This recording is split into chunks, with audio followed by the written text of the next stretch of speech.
pleased to welcome all of you to what's become a tradition. For 35 years, we've started each new year with an economic forecast luncheon. And this year, we've assembled an experienced panel to discuss the issues, markets, politics, and quite frankly, anything else that's on our panelists' minds. When we look back at the turbulent year that was 2011, it's remarkable that Canada has fared as well as it has. From a political perspective, the uncertainty in Europe, the Middle East, Egypt, and Libya captivated us all. Economically, the European debt crisis, the uncertainty around the euro, although not to the guy that guessed it right, and the U.S. debt crisis held our attention. Higher unemployment, a dwindling job market, Occupy movements. And while all this was happening, we had a consistent rise in the economic power of non-OECD countries, which now produce more than half the world's GDP. But that was last year. So what does 2012 have in store? Can Canada continue to grow and yet not be detrimentally affected by political and economic headwinds and chaos abroad? What will a year of probable political and economic gridlock in Washington mean to us? What are the major economic challenges and opportunities for 2012? Let's turn our attention now to our panelists and their forecasts for the year ahead.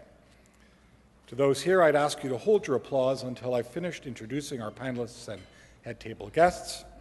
And to those of you at the head table, I'd ask you to stand as I call your name and remain standing as you're introduced. Gordon Fisher, President, National Post, and Executive Vice President, Eastern Canada, Postmedia. Kim Parlee, Anchor, Business Day, BNN, Business News Network, and our moderator for today's lunch. Warren Jestin, Senior Vice President, Chief Economist, Scotiabank. Terence Corcoran, Financial Post Editor, Financial Post Magazine Editor, The National Post. Nan Oldrod, Vice President, Human Resources, Conventional Operations, Loblaw, 2011 Diversity Fellow. John Ivison, seldom seen in Toronto, the national columnist for the National Post. Sue Graham-Parker, Senior Vice President, Public, Corporate, and Government Affairs, Scotiabank. Diane Francis, Financial Post Editor-at-Large, National Post.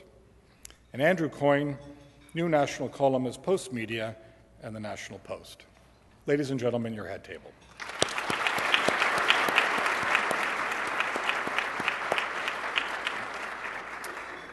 I would like to express our special thanks to today's sponsor, Scotiabank, represented by Sue Graham-Parker and Warren Jestin. Thanks both for joining us today and for your support in making this lunch possible. I'd like to remind everyone who's here at the Royal York today that there are cards on the table. They look like this, Outlook 2012 cards. These are question cards. If you have questions while our panelists are speaking, you're invited to fill these cards out. Our staff will pick them up, and we'll answer those questions as time allows at the end of the planned part of the presentation. Ladies and gentlemen, please welcome Kim Parlee, who will lead us through what we hope is a lively, thoughtful, and engaging conversation today.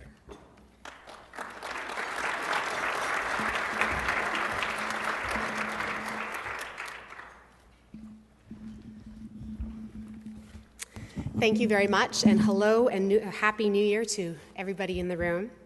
I'm very pleased to be moderating this year's event, and I would like to thank the Canadian Club of Toronto and the National Post for inviting me to participate this year. 2011 was, I think we could safely say, an incredible year on a number of different fronts, but one the Canadian financial community is probably quite happy to leave behind. TSX was down about 11%. It's the first time since 2003 it has underperformed the rest of the indices. And a mere $6.3 trillion was wiped away in market capitalization over the past year. And much in part was because of course, the European debt crisis, which triggered concern and nervousness and everything that happened in the markets. So it got me thinking, and some of you may know this, is that I'm a relatively new mother.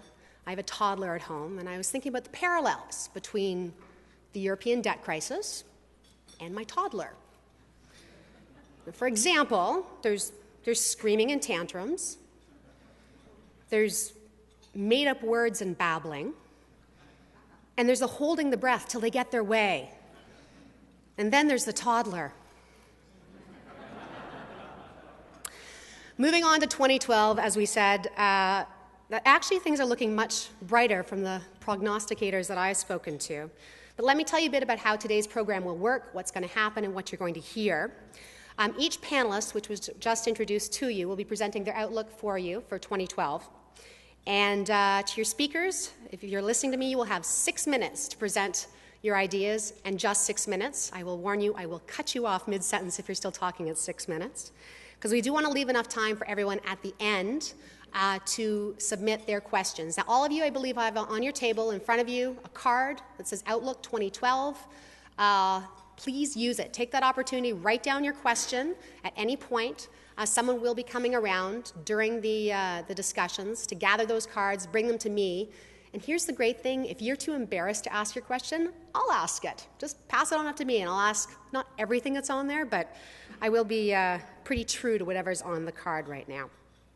Now you will notice that absent from any of the forecasters that were introduced, we have no Mayans, which means that, it probably won't be that apocalyptic, I think. But then again, I know some of the people on the panel, so it might be a little bit apocalyptic. And as I mentioned at the end, we will be opening up the panel for your questions through the question cards. So, without further delay, let's bring up our first presenter, Terence Corcoran.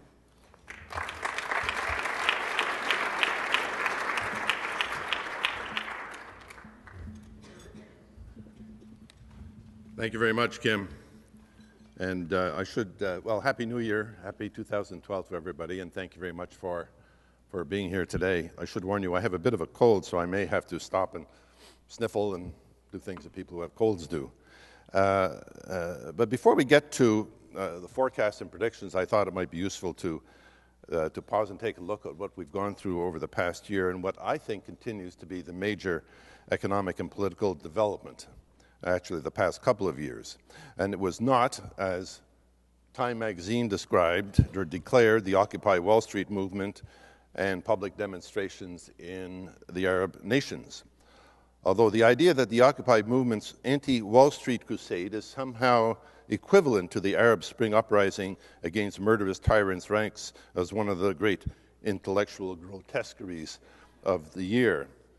And the major event of last year was also not the European crisis and the threat to the continued existence of the euro, or the mad scramble to bail out bankrupt euro nations and banks with taxpayer money, nor was it America's economic stagnation and looming fiscal crisis.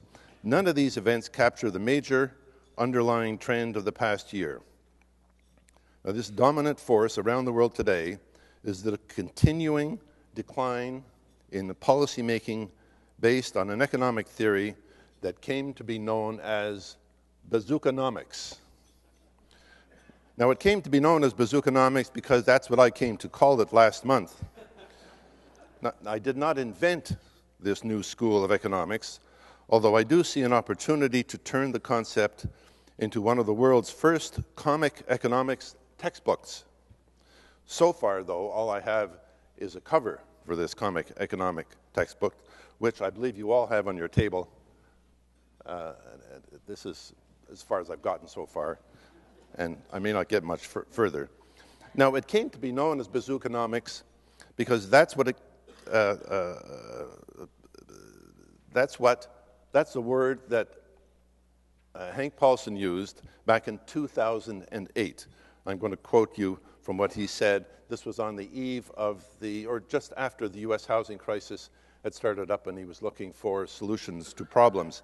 And he said, and it's quoted in the little comic book item you have there, if you have a bazooka in your pocket and people know it, you probably won't have to use it. Now, as Mae West might have said, had she come across Mr. Paulson in a bar one night, if you have a bazooka in your pocket, you're probably a horse. And what we have learned over the last 3 years is that people in the markets are not necessarily glad to see governments hauling out bazookas to solve economic problems. Bazookonomics theory was dominated and has dominated economic policy since 2008. Massive quantitative easing, massive borrowing and spending by governments all over the world to stimulate the world economy. Official interest rates at near zero to encourage people to borrow more money and to spend their way out of a global recession. Massive financial regulations, such as the U.S. Dodd-Frank legislation. In November, British Prime Minister David Cameron called for another big bazooka plan. Those are his words. Now, bazookonomics is based on the idea that governments are the primary sources of economic growth and prosperity. Governments are seen to be at the commanding heights of government and of the world economy, and that's a phrase from Lenin, and a position Daniel Yergin showed to be catastrophic in his 1998 book. Now, many of the world's economists embraced bazookonomics. They became masters of military metaphors. Governments needed a full arsenal of policies. They discussed whether the U.S. Fed had run out of bullets and ammunition to fight off recession and create jobs. Now, no wonder capital spending is stagnating. Investors, corporations, and financial institutions, the real generators of jobs and wealth creation, are sitting on unprecedented stockpiles of cash, trillions of dollars waiting to be invested, waiting for the opportunity, waiting for the end of bazookonomics. Well, it is coming to an end, at least that's the way I see things. What we are seeing in Europe today, in the United States and here in Canada, especially here in Ontario, is the slow unraveling of bazookonomics and that model, and the beginning of a return to policy that is more grounded in sound economics and a little less dependent on crazy military analogies and metaphors. And so today, the world is in transition. The power and influence of government is beginning to decline. The left is in retreat, defensive, constantly clamoring to protect its declining authority and authenticity. The Occupy movement, to a large degree, is a manifestation of this defensiveness. The NDP and the Liberals are in disarray in Canada. And look at Europe. For all the talk of new bazookonomic solutions, Europe is in fact rolling back government spending, the beginning of a long process of reversal that will continue for years. My favorite microcosm of European government withdrawal from its entrenched excesses is in Italy.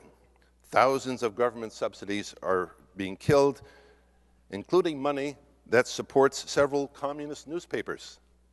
At one such subsidized paper, Liberazione, reporters occupied the newsroom to protest the closure of their paper. But the last copy was published New Year's Eve. Italy, as a result, is sure to be a better place. In Canada, Ottawa and the provinces are gearing up for a pullback in government spending that could prove to be greater than the cutbacks of the 1990s. The government of Ontario is heading for a spending crisis that may see an early election and a change in government before the next 4 years are up. Remember that these are trends, part of a larger and broader winds of change. But as the trends unfold and become more apparent, stock markets will rise this year. Capital investment will begin to return, jobs will be created.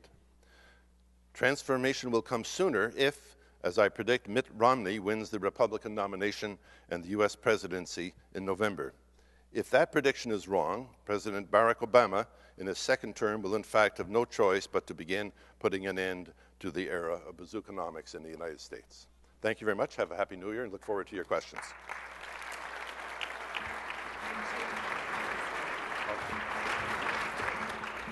Thank you very much, especially for the Mae West imagery. I will not forget that. All right, let's bring up our next speaker without delay, Warren Jestin. Warren.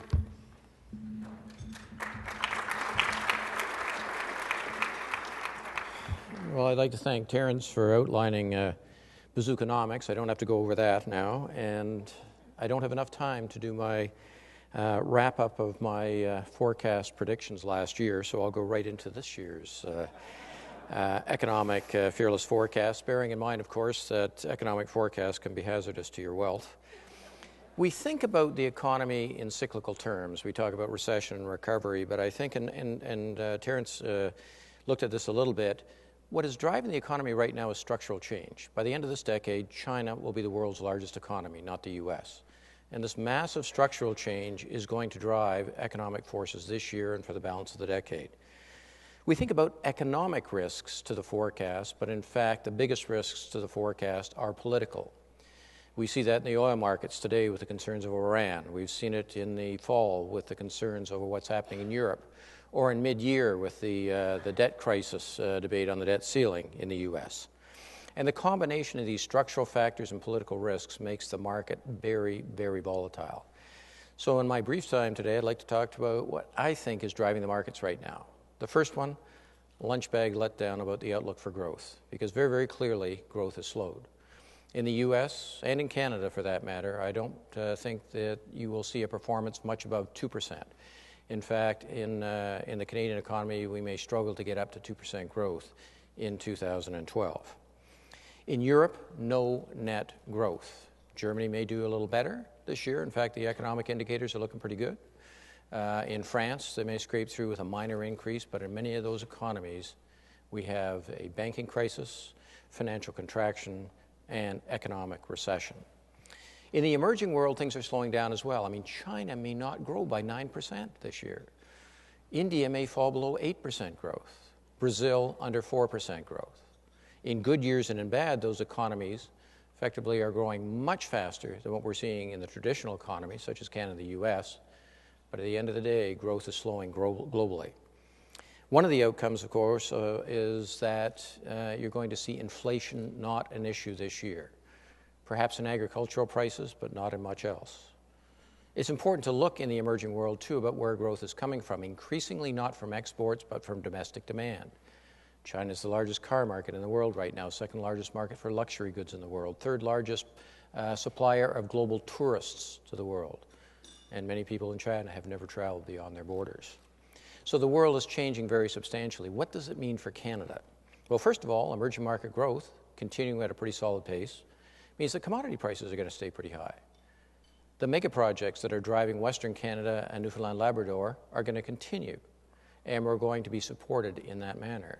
But if you look at non-commodity exports, we've had problems. The U.S. market is pretty lethargic. The Canadian dollar is near parity, and in my view, will remain there. Although, let's think about where the Canadian dollar has been over the last 8 months. As high as $1.06 and as low as 97 cents or below. 96 cents or below. So effectively, volatility in the currency is one of the messages, but the other one is a continued strength in that particular segment. The housing market is very atypically strong in Canada vis-a-vis almost every market in the world. Is it a bubble? I don't think so. There's very strong demographics and a number of other things that will keep things in relatively solid footing. But in certain high-growth markets, I wouldn't be surprised if not only you get volume declines, but also price declines. Price declines of less than 10%, but nevertheless, the trend to ever-increasing prices is very difficult to sustain when a record number of Canadians now own their homes, and we have a slowing in the job market. We also have a factor of slowing growth affecting government efforts to reduce deficits. One of the reasons why the euro crisis will remain with us for some time. The other thing, of course, is in Canada, whether at the federal or the provincial level, slower growth works against growth in government revenues and makes the process of getting back to balance more challenging. So the first factor of the three, lunch bag letdown on the outlook for growth. The other one, a never-ender in Europe. We will find that there will be Band-Aids put over the European fiscal situation. One Band-Aid after another, perhaps. But the issue on the table now is containment, not cure. Cure isn't even in the cards, and no growth or economic decline has a big impact on the revenues needed to actually move towards a more balanced economic and fiscal structure. We'll be talking about Europe, in my view, and the fiscal situation 5 years from now. It is a long-term issue. The third and final one that are roiling the markets right now is the fact that the U.S. is not having an adult conversation about its fiscal problems. We have seen that repeatedly over the last year. The long-term strategic vision for fiscal repair is let's do it after the presidential election. And in fact, many of the proposals that have been put on the table have, in fact, clicking in over the next 2 to 3 years, not over the next 2 to 3 months or over the next 6 months. There was a proposal put on the table to balance the U.S. books by 2041, but it was considered much too radical and harsh and has not been adopted. This delay poses big problems for the U.S. because after 2015, the demographics, an aging population, begin to click in and begin to drive healthcare, Social Security, and a variety of other issues as well. So the third issue, the fact that the U.S. is not having an adult conversation about its problems. The other two, lunch bag letdown of the outlook for growth and the never ender in Europe, virtually guarantee that our financial markets will remain volatile over the next year. Equity markets fighting through this are going to have a very difficult year, showing much in the way of positive performance. Currency volatility will be with us. Investors are running now to the U.S. because they're more worried about the European fiscal situation. But at the end of the day, you may well find that problems in the U.S. and some Band-Aid solution in Europe may reverse, at least temporarily, those flows. Longer term, I believe the U.S. dollar and the euro will decline against two groups of currencies: commodity producers, such as Canada and Australia, and emerging market currencies, such as the Chinese RMB. That suggests the Canadian dollar will remain strong over the longer haul, and the way we have to get to prosperity involves improving productivity, improving labor force competitiveness and skills. What's the take-home message in this particular forecast? Well, as you look around the world, and I travel around the world quite extensively, the one thing that strikes me almost every day is that if you've got to be someplace in this economic turmoil, here is about the best place to be. Thank you very much. Are we sitting at this end or that end?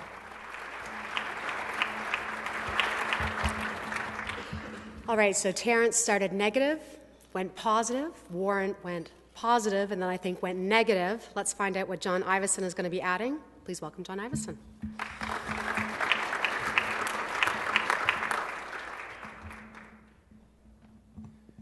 You may have to come up a little bit. Well, I'm going to try not to be one of those weeping prophets who predicts global catastrophe, apocalypse, and dragons. One writer at the FT was typical last month when he said, this is not a reprise of the 1970s or even the 1930s. In fact, it's more like the 5th century, the fall of the Roman Empire, and then the start of the Dark Ages. My take is it will not be that bad unless you're in the federal public service. The most watched political event in Ottawa in the first half of the year at least, will be the budget, in which the dominant theme will be restraint with more than a hint of austerity. Departments have been asked to find between 5 and 10% in savings, and I think Jim Flaherty will go to the upper end of that spectrum, which will mean layoffs, but you have to bear in mind that in the first 5 years of Conservative government, spending went up 25%, and the public service has grown by a third in the last decade, 3 times population growth. So we won't be, it'll be crocodile tears if we are weeping. I doubt there will be much new spending in the budget, but I think I'm looking for a couple of things where the government may dip into its pocket. Firstly, I suspect we may see some progress on the Aboriginal Affairs file. Stephen Harper has agreed to meet the chiefs later this month, something I don't think he would have done unless he thought there was the prospect of some progress. Most likely, I think, are plans to bring in a First Nations Property Ownership Act, which would introduce or at least expand property ownership on reserves. And also, I think the government is pretty far down the line in handing over native education to regional Aboriginal education boards.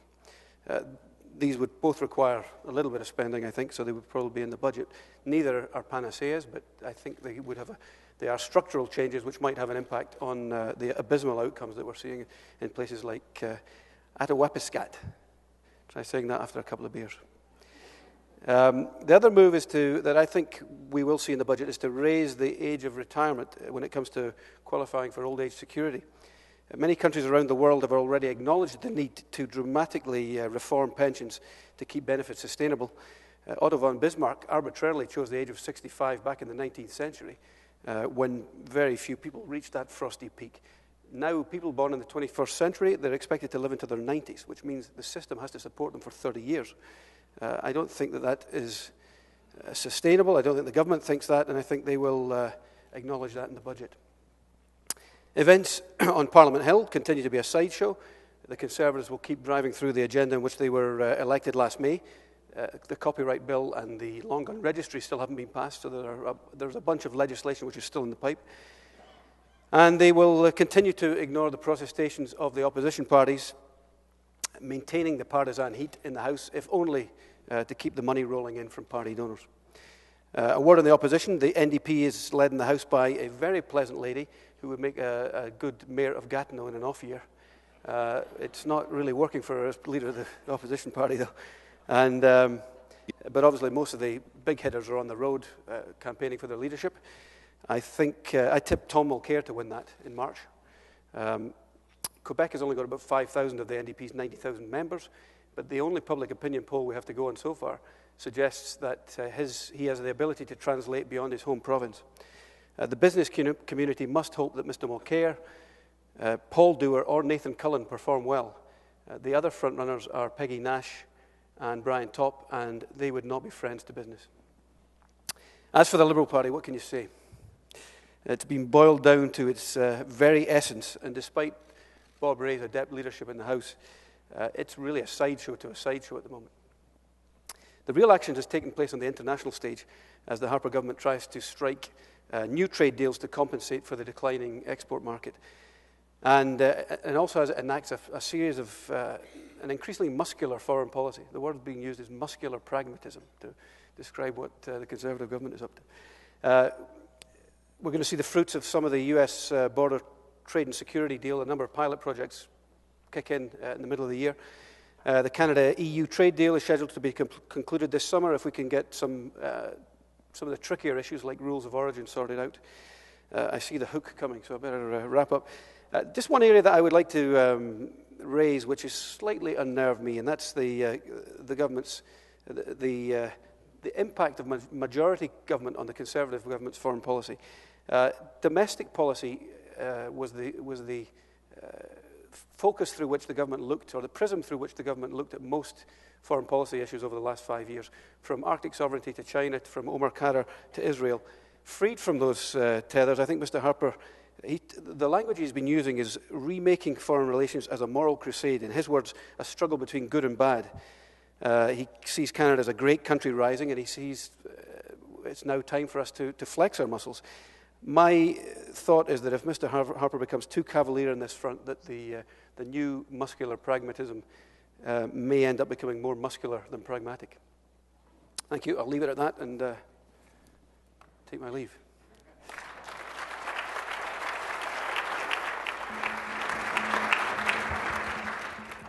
Just a reminder to you as well that the question cards on your table do not fill out themselves. Please fill them out. Someone will come around and grab it from you, okay? And then I will take them and I will ask the questions on the way. Had lots of testosterone, bazookas, and muscular pragmatism. We will be getting some estrogen soon, but first, Andrew Coyne, back with the National Post in one of his first official duties, taking part in today's forecasting. Andrew. I am very much in touch with my feminine side, though, Kim. So, well, I'm a late addition to this rank, so naturally Ivison has taken all my best lines. I was not, of course, part of the panel last year, but I do want to review some of the predictions that I did make last year at this time in the privacy of my own home. I predicted that the President Obama and the Republican leadership would fail to reach agreement on a debt ceiling. I believe I called it to August, so I was off by about a week. I said the European crisis would not be resolved within 2012. At that time, of course, few people were even talking about the European crisis. I thought I was ahead of the curve on that. I said the Dow would be down about, or the TSX would be down about 10 or 11%. I left some wiggle room there, and I called the crest of the Red River flood within a half a foot. So it was a good year for me on the predictions front.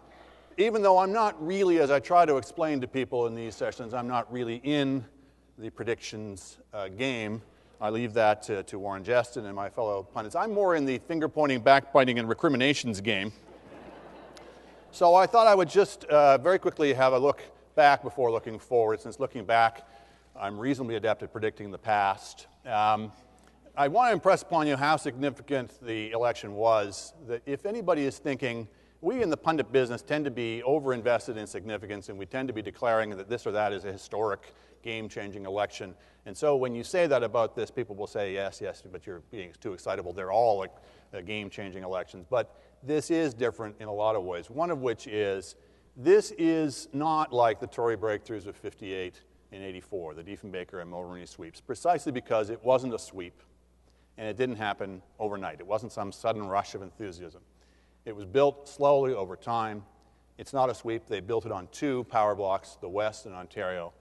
Adding Ontario to the Tory column is something they've been trying to do for decades now, and to have made that breakthrough in this election does, to me, herald something quite new. We've never seen a coalition quite like this in Canadian politics, one that's quite so dominated but strong in the West, and where this particular partnership of the West and Ontario, my line is the West is in and Ontario has joined it. That Ontario's values and interests are much more aligned with the West than at any time I can recall. Ontario looks West more now than it did in the past. We're doing business more with the West now than the past. I think this is a really important and significant election. It's also significant in good and bad ways that the government has so few seats in Quebec. Obviously, it's not an ideal situation from the standpoint of you'd like to see representation across the country for the government. But the good news is, from the Tory standpoint, and to some extent for the country, is they can now approach Quebec at their leisure. The thing that has bedeviled Tory parties in particular over the years has been this tendency to throw the Hail Mary pass trying to get 50 seats in Quebec. They don't need 50 seats in Quebec. They can get by with 10 or 15. And if they can develop a conservative constituency in Quebec that can deliver 15 seats for them, they will be governing this country, I would suggest, for quite a while.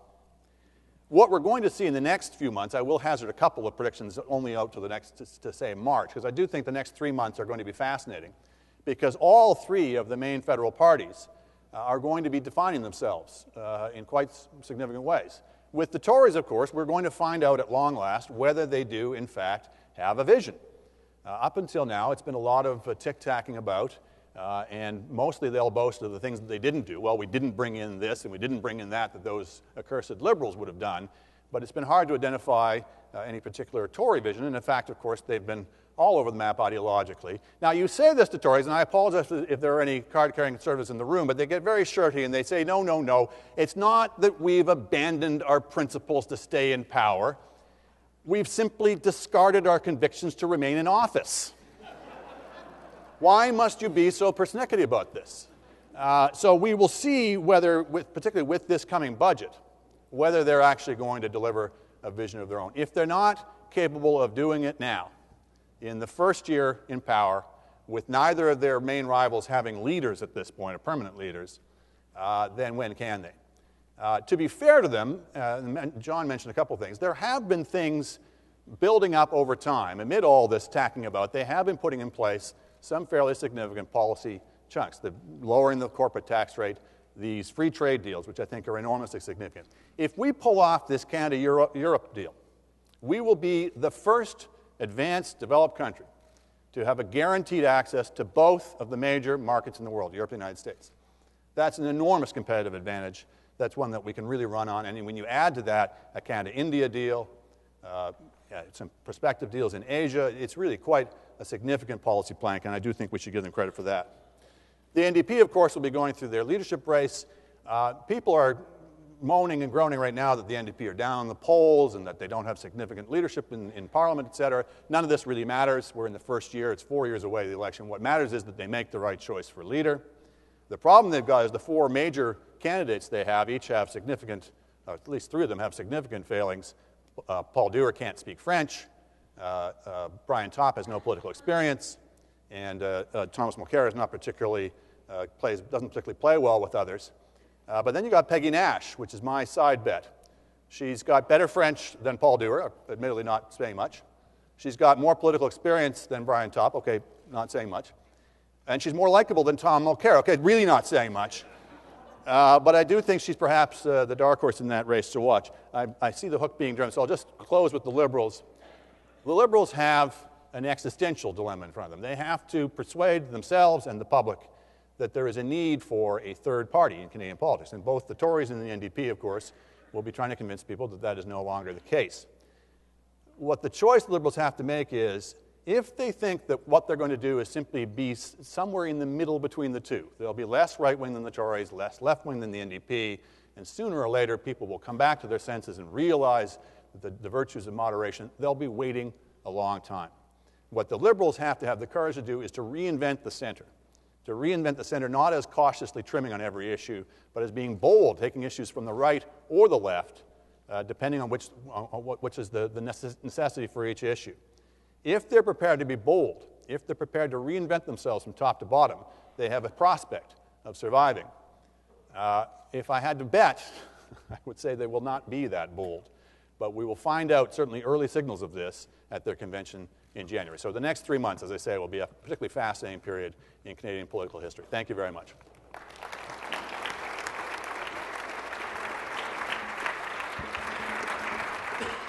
Okay, I've received a few questions. Just a reminder again, if you want to get your questions, this is the last chance you will have to get them in, so I encourage you to do it. I'm not sure how I feel like, or how much I like being named the hook, as long as it just kind of ends there and there's no other syllable added at the end. As promised, we have one more speaker for you to give some balance to all this testosterone on the stage. Please join me in welcoming Diane Francis.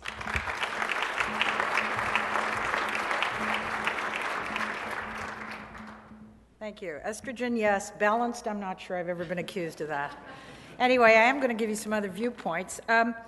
Wanted to mention, as other speakers, that it's been a particularly gloomy year. I mean, there's been some inspiring things like Arab Spring, but it's been pretty gloomy in terms of the economic headlines, except for the Republican primaries. I don't know how many of you have ever gone to comedy clubs. I used to go to comedy clubs alike. It's sort of open mic night every week in the Republican Party. It's been a wonderful show. Really enjoyed it. On the economic side, I'm just going to sort of go through this because we have limited time. I'm going to take another a contrarian viewpoint. My husband pointed out to me a hedge fund manager, Doug Cass, out of the United States, has done forecasting every year, and he is pretty remarkable. Last year he was 50-50, including his forecast that the S&P would end up exactly at the same point it started in the year, and he was absolutely right. So I'm going to defer to him a little bit. He's not obviously going to be necessarily that accurate, but he has a viewpoint that I think actually I kind of want to believe. He's very bullish. He says that the growth is modest in the U.S., of course, but the consumer is back, unemployment will go down. He has 5 surprises he talks about in his estimates, his forecast for next year. The U.S. stock market will approach its all-time high in 2012 as growth and the economy accelerates as the year progresses. Let's hope that's true. Number 2, and I think it's predicated a little bit on this, as he forecasts that Clinton and Bush, who are quite close, form a bipartisan coalition that persuades the parties to unite in addressing fiscal imbalances. That would be amazing and not impossible.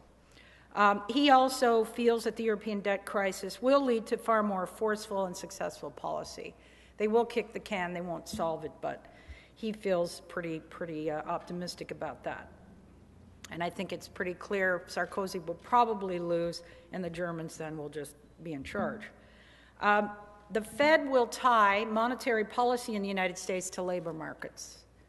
So the goal would be a 6.5% unemployment rate.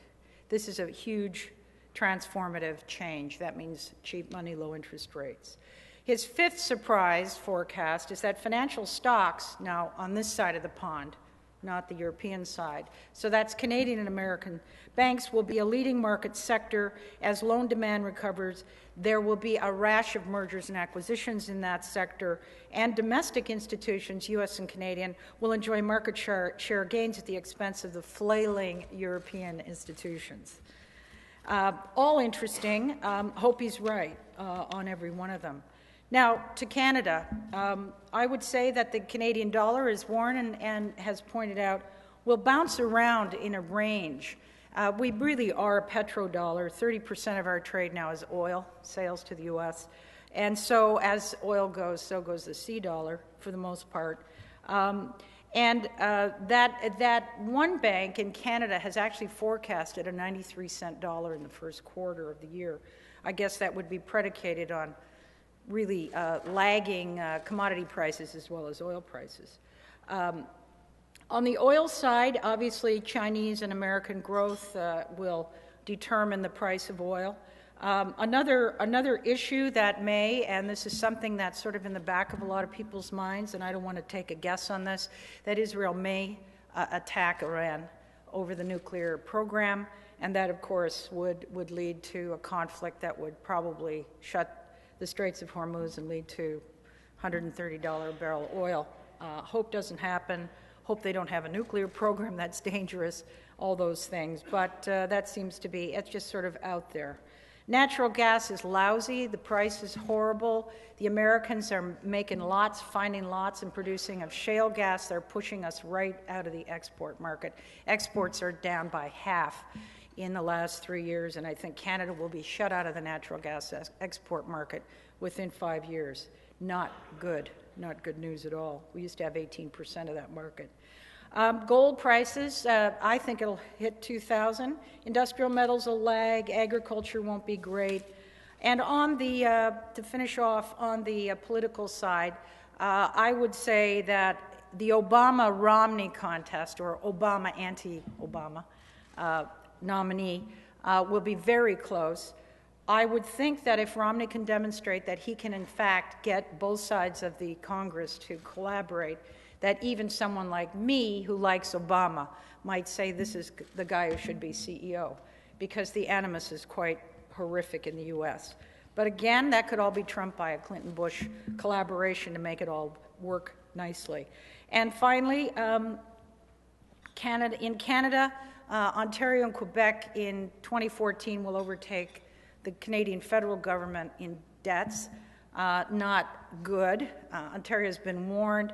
My guess is that we're going to see taxes, cutbacks in Ontario, very severe ones this year, and probably massive privatizations, booze, lotteries, and maybe nuclear reactors.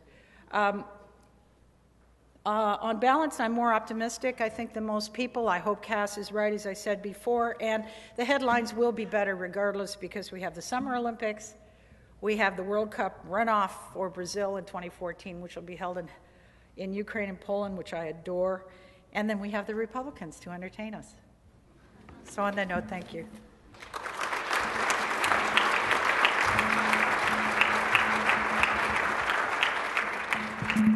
All right, thank you for everyone for your questions. We have lots of questions to choose from, and it's kind of odd, I have to say, coming off the year that we did, I don't think I've ever seen dismal scientists and journalists be so positive, and I don't know if that's a good thing or a bad thing. My first question, actually, this goes to each of you, and I'm going to ask you to give a quick response in 10 seconds. There's been a lot of black swan events that happened this year, completely unexpected, out of left field. What would you say, in your opinion, is a possible, improbable event in 2012 that could have a huge impact? Andrew, you're laughing. You go first. So what completely unforeseeable event would I foresee? Exactly. I'm glad you understand the question. The most likely, I'll put it that way. Israel striking Iran. Thank you. Diane? Something horrible in Pakistan. John? Stumped. Stephen Harper leaving and forming a band with Paul McCartney. A very quick anecdote. Harper told me that That is horrible. He but told anyway. me that he had a whole bunch of people jamming in 24 Sussex, Brian Adams and Randy Bachman. And I said, who would you like to jam? He said, Paul McCartney, but it won't happen because I didn't take his phone call when he called me about the seal hunt. Warren?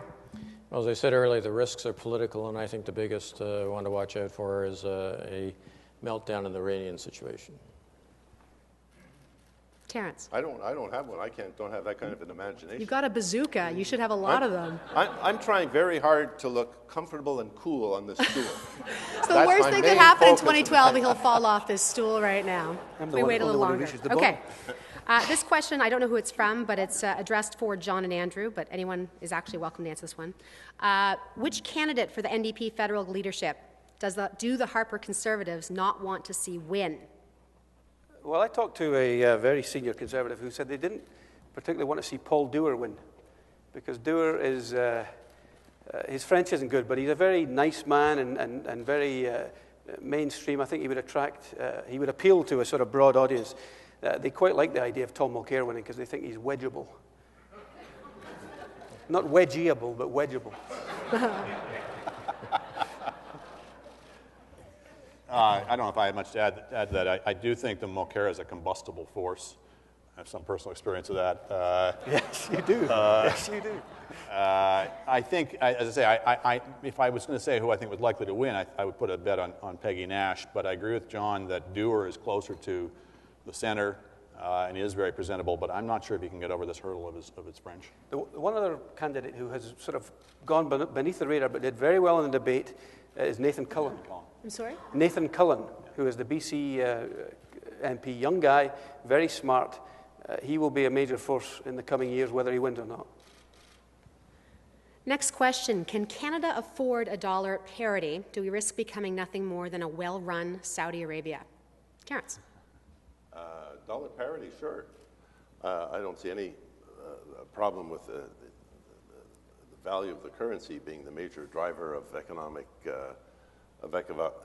development or investment. It has a short-term impact when it moves. If it settles in at whatever the value is, adjustments will be made. It's better to have a stronger currency than a weak currency. That's for sure. The weak currency gives everybody an escape hatch, as it has happened in the past, in terms of making economic decisions and investment decisions. A strong dollar is fine. Andrew? Just very quickly, to add to that, we should thank our lucky stars we have a floating exchange rate. There were proposals over recent years to go to fixed exchange rates for the United States or even a single currency. I think watching the European experience, that has put an end, I hope, to that discussion. It's also, by the way, very bad news for the sovereignists in Quebec, who were claiming, of course, that we'd have a common currency between an independent Quebec and Canada. No one's going to believe that anymore. So thank our lucky stars that we got the flexible exchange rate. But also, there is no significance whatsoever to parity between the Canadian dollar and the US dollar. I know we all in the media, we all get fixated on this whenever they get up close to each other. The only reason we pay any attention to that is because they have the same name. So one of my long-standing proposals is to change the name of the Canadian currency. And what would you change it to? The pelt. Redolent of our fur trading heritage.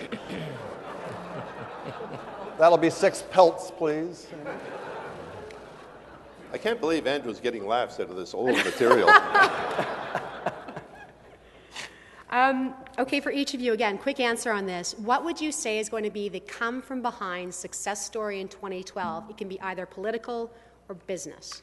Oh, I can use this as my out-of-the-blue unexpected. Okay. So you're answering the question I asked 3 questions ago? That's right. Plus, one answer, 2 questions. Okay.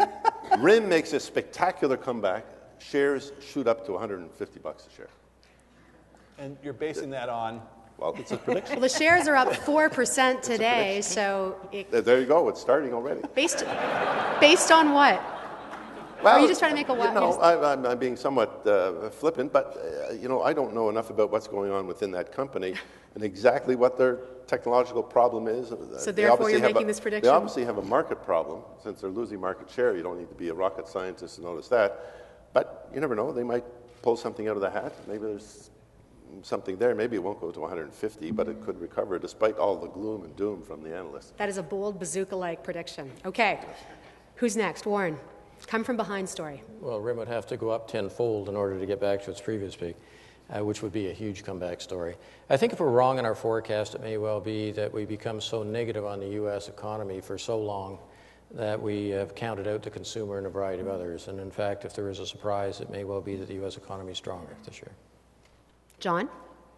A young whippersnapper named Bob Rae will probably emerge as the permanent leader of the Liberal Party for want of anybody else wanting the job. Andrew? Well, this is way out of left field, but don't, I can't believe I've been saying this, but don't count out Jean Charest in Quebec. The Coalition de l'Avenir du Québec is the perfect Quebec political party because their main platform is we don't have to choose. You know, we're going to put away the whole question of sovereignty versus federalism, and we're going to come to grips with our economy, but we won't actually say how. And I wonder whether that's going to be sustainable in the long term. Charest is a survivor. He's been counted out so many times before. And certainly the PQ are doing their best to make both of those other parties look good. So, you know, the guy who's been, including by me, counted as dead may surprise us. Final words to you, Diane. Yeah, this isn't a come from behind. This is a come back from the grave. Stephen Jobs, his biography is absolutely superb. It's one of the best books I've ever read. Embedded in the book is an announcement about Apple TV that he actually nailed it. And they are going to be rolling this out this year and next. And it will absolutely do to television, Hollywood, and what happened to print and music, publishing and music. It'll be completely viewer-centric and not advertiser-centric. It'll be TV anywhere, anytime, on any platform. And he will, again, even though he's gone, have changed the world. And then Research in Motion will buy Apple, right? I want to thank everyone for your questions, great questions that you passed on. And also I'd like to just highlight in front of you, you have a complimentary National Post subscription.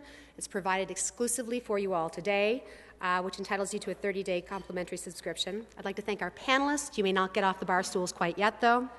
And thank you all for joining us. It was really nice to spend the beginning of the new year with all of you. And I'd like to bring up Jamie Watt, thank him, the Canadian Club of Toronto, and Gordon Fisher and the National Post. Great, thank you.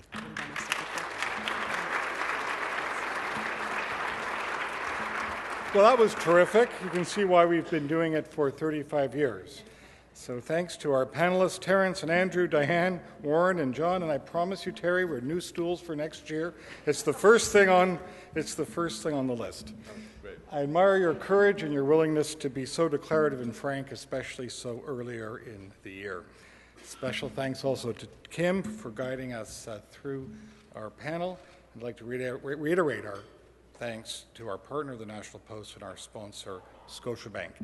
You can see what our sage forecaster said. You can replay every word of it by visiting the Canadian Club website and downloading our podcast of today's event. You can learn more about the club and upcoming events at canadianclub.org, or you can follow us on Twitter, CDNCLUBTO, for our latest updates. This concludes the television programming, which will be broadcast on Rogers TV in the days to come. We thank Rogers and 680 News for their continuing support of our club and all our activities. Thanks again for joining us today, and best wishes for a prosperous and successful 2012. Gord, thank you very much. Thank you very much. This lunch is adjourned.